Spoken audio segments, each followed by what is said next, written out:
Hello students, welcome to our YouTube channel let's discuss. तो आज हम करेंगे 10th क्लास की वर्कशीट नंबर 47। जैसे कि आप यहाँ पर देख सकते हैं, ये है 22 अक्टूबर की 2020। तो स्टूडेंट्स, आप अपना यहाँ पर नाम लिखेगा, यहाँ पर क्लास टीचर का नाम। तो चलिए इसको पढ़ते हैं। ये जो हमारा आज का टॉपिक है लिया गया है फर्स्ट फ्लाइट से। चैप्टर 3 है 2 स्टोरीज अबाउट फ्लाइंग। 2 कहानियाँ हैं उड़ने के ऊपर, और आज हम पढ़ेंगे हिज फर्स्ट फ्लाइट। ठीक है, तो चलिए इसको पढ़ते हैं। Read the following extract and answer the questions that follow. His first flight written by Liam O Flaherty. जो फर्स्ट फ्लाइट है ये किसने लिखी है? लियम ओ फ्लैherty ने लिखी है। Is a story about young seagull. तो सीगुल क्या होता है? एक तरह का बर्ड होता है जो कि सी के पास रहता है और जिसकी छोटी शॉर्ट लेग्स होते हैं और लॉन्ग विंग्स होते हैं। और एक कौन से कलर का होता है? इसके जो फेदर्स हैं, इसके जो पंख हैं, वो वाइट और ग्रे कलर के होते हैं। तो सीगुल एक बर्ड का नाम है, याद रखिएगा, जिसकी शॉर्ट लेग्स और लॉन्ग विंग्स, मतलब पाँव छोटे होते हैं और जो पंख हैं वो बहुत लंबे होते हैं। और जो पंख हैं इसके वो वाइट एंड ग्रे कलर के होते हैं। तो it feels that its wings will not support while flying. तो ये जो कहानी है जो लियम ओ फ्लैherty ने लिखी है, इसको जूम करके देखते हैं। तो किसके बारे में है? यंग सीगुल, एक बर्ड है, उसके बारे में है जिसको अफ्रेड ऑफ फ्लाइंग, जिसको उड़ने से डर लगता है। It feels that it wings will not support while flying. जो सीगुल है उसको क्या लगता है? उसको लगता है कि जब वो उड़ेगा तो उसके जो विंग्स हैं वो उसको सपोर्ट नहीं करेंगे, तो उसको उड़ने से ही डर लगता है। The writer gives a beautiful narration of the story about how the bird overcome this fear. तो ये जो राइटर है लियम ओ फ्लैherty, ये बहुत ही एक ब्यूटीफुली नरेट करेंगे स्टोरी को कि कैसे जो सीगुल है, जो यंग सीगुल है, उसने अपने जो भय है, उसको डर है उड़ने का, उसको कैसे ओवरकम किया। तो पढ़ते हैं फर्स्ट पैराग्राफ हमारा। The young seagull was alone on his ledge. तो यहाँ पे लेज क्या होती है? क्लिफ होती है, क्लिफ होती है। तो जो यंग सीगुल है वो क्या था? अलोन था, अकेला था लेज पे। So his 2 brothers and sisters had already phloem away. तो जो यंग सीगुल था वो लेज पे था, और जो उसके 2 ब्रदर सिस्टर थे वो एक दिन पहले ही उड़ चुके थे। तो he had been afraid to fly with them. Somehow, when he had taken a little run forward to the brink of the ledge and attempted to flap his wings, he became afraid. मतलब कि जब उसने somehow he had taken a little run toward the brink, जब उसने उड़ने की कोशिश की तभी flap his wings, फड़फड़ाना, जो फ्लैप करना मतलब जो विंग्स को ऐसे पूरा फड़फड़ाना टाइप होता है ना। तो the great expanse of sea stretch down beneath and it was such a long way down miles he would never support him, so he bent his head and ran away back to the little. जब वो उड़ने की कोशिश करने लगा तो वो वापस जो जहाँ पे वो रुका हुआ था वापस वहीं आ जाता है। Ran back to the little whole.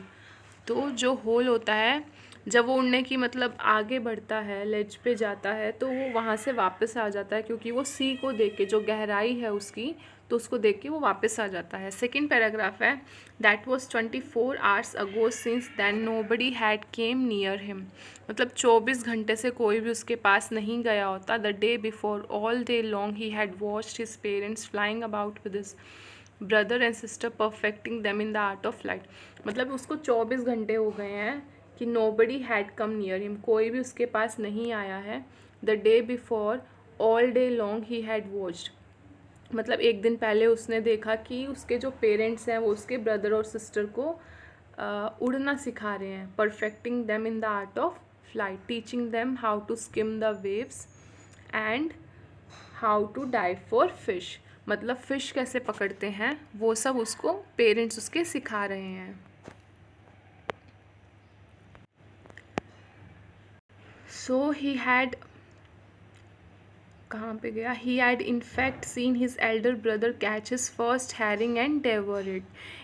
उसने अपने ब्रदर को, जो उसका एल्डेस्ट ब्रदर है, उसको फर्स्ट हैरिंग, हैरिंग क्या हो जाएगा, क्या होता है, ये फ़िश होती है एक तरह की, जो कि बहुत ही सॉफ्ट, मतलब फाइंड सी फिश होती है। और डेवर का मतलब होता है ईट क्विकली, मतलब उसने अपने भाई को, जो उसका एल्डर ब्रदर है, उसको देखा था कि उसने एक फ़िश पकड़ी है, हैरिंग, और उसको जल्दी से खा गया, उसने देखा। Standing on a rock while his parents circle around raising a proud cackle. Cackle का इधर मतलब क्या हो जाएगा, लाफ इन अ लाउड, मतलब हंसना। और and all morning the whole family had walked about on the big plateau mid way down the opposite cliff taunting him for the cowardice. तो क्या होता है कि जो यंग सीगुल है वो उड़ नहीं रहा होता क्योंकि उसको डर लग रहा होता है। तो जो फैमिली मेम्बर्स थे वो उसको टोंट कर रहे होते हैं, किसके ऊपर, उसकी कावर्डाइज के ऊपर। मतलब कि लैक, कावर्डाइज का मतलब क्या होता है, लैक ऑफ ब्रेवरी, ठीक है। तो उसको टोंट कर रहे होते हैं। तो थर्ड पैराग्राफ है, he stepped slowly out to the brink of the ledge, standing on one leg with the other leg hidden under his wing. He closed one eye, then the other, and pretended to be falling asleep. Still, they took no notice of him. He saw his two brothers and his sister lying on the plateau, dozing with their hands sunk into their necks. His father was preening the feathers. Preening का मतलब क्या होता है, preening का मतलब हो जाएगा sharp करना, ठीक है। तो her white breast thrust forward now and again. She tore at a piece of fish that lay at her feet and then scraped each side of her break on the rock. तो इस story का जो main जो इसकी summary वो यही है कि कैसे वो ओवरकम करता है।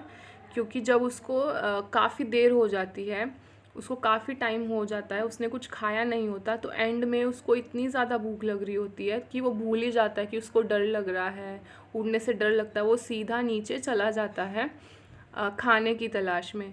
तो उसको तब रियलाइज़ होता है, जो यंग सीगुल है उसको रियलाइज़ होता है कि जो पूरा फियर था, fear is only in his mind।